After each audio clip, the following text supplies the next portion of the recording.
Yan guys, kukwento ko lang pala yung nangyari ng ano, yan, nabagsakan ako dyan ng ano, ng tipak ng hollow block.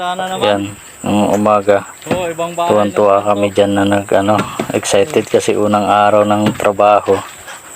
Dyan sa puting tubig, yan. Tuwan-tuwa pa kami pagbabakbak.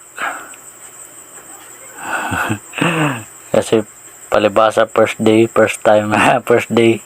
Tapos kami magkakasama, may kasamang kulitan, may taga video at bagong yan ganyan yung ginagawa namin, binabakbak ang ilalim. Tapos natutuwa kami kasi malambot na yung pader, tinutulak na lang, hindi namin naalintana yung panganib na mangyayari pala. Kaya sorry sa sa lahat na hindi nga nakapag safety at nagkalimutan din ng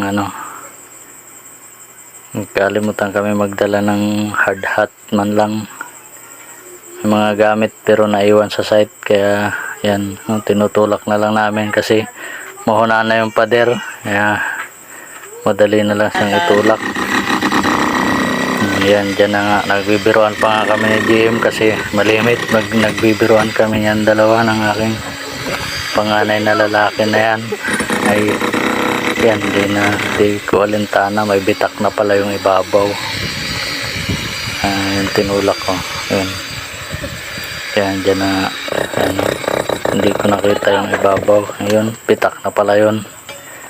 Yun, tumama sa aking ulo. Yan, kaya sa atin guys, magsilbing aral nawa sa atin lahat.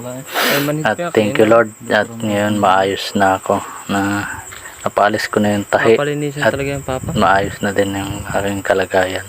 Kaya salamat sa Diyos sa kabutihan niya sa atin lahat. God bless everyone guys.